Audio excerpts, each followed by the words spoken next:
Hello student, स्वागत है आपका ड्रीम एकेडमी की साइंस कालांश में।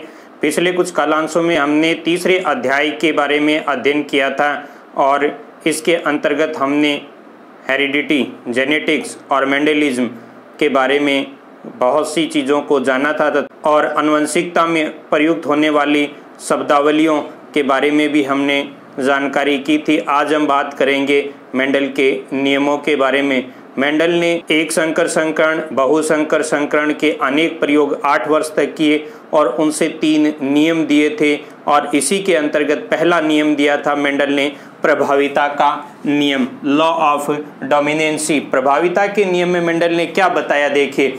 मेंडल ने कहा कि जब एक ही गुण के 2 विपर्यासी लक्षणों के शुद्ध पादपों के मध्य संकरण करवाया जाता है तो संकरण की प्रथम संतानीय पीढ़ी F1 पीढ़ी में दोनों लक्षणों में से केवल एक लक्षण प्रकट होता है और जो लक्षण प्रकट होता है उसे कहते हैं प्रभावी लक्षण, और जो लक्षण F1 पीढ़ी में प्रकट नहीं होता है उसे कहा जाता है अप्रभावी लक्षण। इसके बारे में हमने एक संकर संकरण का जो पार्ट था, वीडियो था, उसके अंदर बहुत डिटेल में बात की थी, जिसका आई बटन में लिंक दिया हुआ है, देखिए। आइए, प्रभाविता के नियम में सबसे पहली बात, ये नियम जो था ये प्राप्त हुआ था एक संकर संकरण से।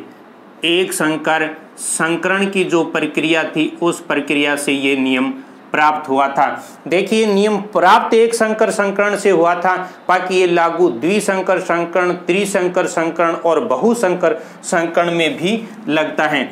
ये नियम जो था ये एक संकर संकरण की F1 पीढ़ी से प्राप्त हुआ था। और F1 पीढ़ी से प्राप्त किस तरीके से हुआ था, देखिए। इस पूरी प्रक्रिया को समझें तो एक गुण यानी एक जो कैरेक्टर था उस कैरेक्टर के एक जोड़ी का मतलब 2 हो गए, एक जोड़ी विपर्यासी लक्षणों के शुद्ध, देखिए प्रत्येक का अपने आप में एक अर्थ है और बोर्ड की परीक्षा के व्यू से इसका बहुत महत्व है। एक गुण के एक जोड़ी विपर्यासी लक्षणों के शुद्ध, और शुद्ध जहां पर भी आ गया इसका मतलब हो गया समयुग्मजी। पादपों के मध्य क्रॉस करवाते हैं, संकरण करवाते हैं, तो इस प्रक्रिया के अंतर्गत F1 पीढ़ी के अंदर केवल एक ही लक्षण प्रकट होगा। जैसे देखिए, उदाहरण के लिए हम लेते हैं पादप के लंबाई का गुण, यही हमने एक संकर संकरण के वीडियो में लिया था। ये है इसकी P पीढ़ी, और P पीढ़ी के अंतर्गत देखिए P पीढ़ी में शुद्ध लंबे, ये कैपिटल T है, इसका मतलब ये है लंबा, और लंबा भी कैसा है, शुद्ध है, अर्थात समयुग्मजी है, समयुग्मजी लंबा है। और दूसरा जो पादप है वो है बोना, और बोने के लिए हमें शुद्ध लिखने की आवश्यकता नहीं है क्योंकि बोना तभी प्रकट होगा जब वो शुद्ध होगा। इसकी बात हम आगे कर रहे हैं। इनके मध्य क्रॉस करवाया जाता है, तो देखिए क्रॉस की इस प्रक्रिया में सबसे पहले होता है मियोसिस डिवीजन, अर्थात अर्धसूत्री विभाजन, और अर्धसूत्री विभाजन की प्रक्रिया से यहाँ पर युग्मक बनेंगे और इन युग्मकों के मध्य लैंगिक जनन की दूसरी प्रक्रिया होगी निषेचन, और इस निषेचन की प्रक्रिया से प्रथम संतानीय पीढ़ी हमें प्राप्त होगी। क्या क्या संयोग होंगे इस प्रथम संतानीय पीढ़ी में, इसको हम पता करें तो यहाँ पर 2 तरीके की विधि ली जा सकती है, जिनके बारे में मैंने एक संकर संकरण और द्विसंकर संकरण में आपको विस्तार से बताया था। ये जो विधि मैं यहाँ काम ले रहा हूँ ये है वेन आरेख विधि, और इसके अलावा एक विधि हमने द्विसंकर संकरण में ली थी और वो विधि थी चेकर बोर्ड मेथड, शतरंज पट विधि। तो यहाँ पर इस वेन आरेख विधि से यदि हम देखें तो प्रथम संतानीय पीढ़ी में capital T, small t, capital T, small t के ही चारों संयोग प्राप्त होते हैं। ये कैपिटल T और स्मॉल t के संयोग हमें प्राप्त होते हैं और ये प्राप्त होगी F1 पीढ़ी।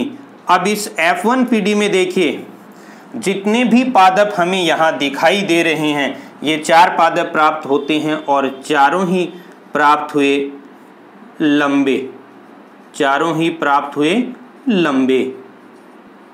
लेकिन ये जो लंबे प्राप्त हुए हैं इनको यदि हम गौर से देखें और शब्दावलियों का जो पाठ था उसे रिपीट करें तो देखिए, जब किसी युग्म विकल्पी में दोनों ही जीन एक जैसे होते हैं, दोनों युग्म विकल्पी एक जैसे होते हैं, समान होते हैं, तो उसे कहा जाता है समयुग्मजी, यानी शुद्ध जो होंगे वो समयुग्मजी होंगे। यहाँ पर जो बनता है उस युग्म विकल्पी में एक कैपिटल टी और एक स्मॉल टी का युग्म प्राप्त हुआ है, और जब एक कैपिटल टी और एक स्मॉल टी यानी दोनों विपर्यासी एक एक मौजूद होंगे युग्म विकल्पी में तो उसे कहा जाता है विषम युग्मजी, विषम युग्मजी। और विषम युग्मजी जो हैं यही होते हैं संकर यानी हाइब्रिड, और यही अपने गुण के लिए होते हैं अशुद्ध।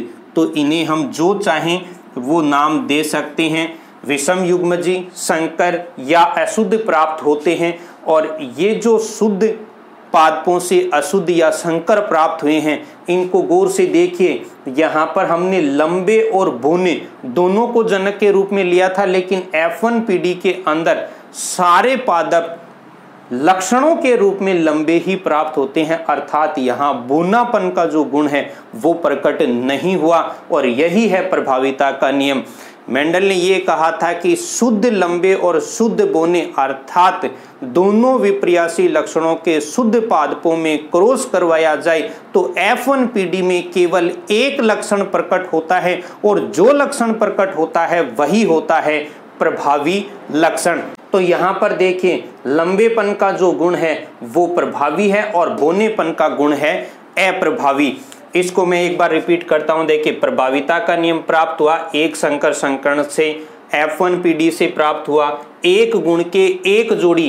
तो एक गुण है यहाँ पादप की लंबाई, एक जोड़ी यानी लंबेपन और बोनेपन, ये दो उसके विपर्यासी लक्षण हैं। दो यानी एक जोड़ी शुद्ध यानी समयुग्मजी यानी शुद्ध लंबे शुद्ध बोने में क्रॉस करवाया तो F1 पीढ़ी के अंदर सारे जो पादप प्राप्त हुए वो लंबे प्राप्त हुए, और जो पादप प्राप्त हुए वो गुण कहलाता है प्रभावी गुण, वो गुण कहलाता है प्रभावी। तो यहाँ पर देखिए, जो लंबापन है वो गुण प्रभावी है, और जो गुण प्रकट नहीं होता है वो गुण कहलाता है अप्रभावी। और यहाँ पर अप्रभावी जो गुण है वो है बोनापन। देखिए, ये गुण प्रकट नहीं हुआ है अभी, लेकिन ये समाप्त भी नहीं हुआ है, यहाँ प्रकट नहीं हुआ है, इस कारण इसे कहा जाता है अप्रभावी लक्षण। इस नियम का जीव विज्ञान में क्या महत्व है, या ये जो प्रकार है इस प्रकार एक गुण का प्रकट होना और एक का प्रकट नहीं होना, इसका मानव के लिए या सजीवों के लिए क्या लाभ है। बहुत सारे हानिकारक तथा घातक जीन होते हैं जो प्रभावीता के नियम के कारण से प्रकट नहीं होते हैं, और जिससे वो पीढ़ी बची रहती है, बहुत सारे नुकसानों से बची रहती है। जैसे हीमोफीलिया और वर्णांधता के जो जीन हैं वो इस प्रभाविता के नियम के कारण से प्रकट नहीं होते हैं, दूसरा प्रभावी जीन या लक्षण उनको दबा लेता है। इसके अपवाद देखिए, इसके अपवाद बहुत महत्वपूर्ण हैं। इसके अपवाद या जहाँ ये नियम लागू नहीं होता है तो इसके दो महत्वपूर्ण अपवाद हैं। एक अपवाद है अपूर्ण प्रभाविता। अपूर्ण प्रभाविता, अपूर्ण प्रभाविता का जो गुण है या लक्षण है ये पाया जाता है मिरीबिलिस जलापा 4O क्लोक या फिर गुलबांस के पादप में, जिसमें लाल तथा सफेद पुष्प के पादपों में क्रॉस करवाने पर प्रभाविता के नियम के हिसाब से तो केवल लाल पुष्प के पादप प्राप्त होने चाहिए, लेकिन वहां पर दोनों का मध्यवर्ती रंग प्राप्त होता है गुलाबी, जो कि अपूर्ण प्रभाविता के तहत उसकी व्याख्या की जाती है। दूसरा इसका अपवाद है सह प्रभाविता, और सह प्रभाविता एक सामान्य लक्षण है सामान्य गुण है जो हम देखते हैं। चितकबरे जो पशु होते हैं, जैसे चितकबरे कुत्ते, बिल्ली, गाय, भैंस, भेड़, बकरियां, ये जो चितकबरे पशु हैं ये सहप्रभाविता का लक्षण दर्शाते हैं, जहाँ श्वेत तथा रंगीन जो पशु है उनके मध्य संकर्ण से चितकबरे पशु प्राप्त होते हैं, जिसमें रंगीन और सफ़ेद दोनों रंग एक साथ प्रकट हो जाते हैं। इसके अलावा सहप्रभाविता का गुण पाया जाता है मनुष्य के रक्त समूह AB में। AB जो रक्त समूह है ये भी सहप्रभाविता का लक्षण प्रकट करता है। ये था प्रथम नियम, प्रभाविता का नियम। अब बात करते हैं हम दूसरे नियम यानी पृथक्करण का नियम, लॉ ऑफ सेग्रीगेशन या युग्मक शुद्धता का नियम, law of purity of gametes. पृथक्करण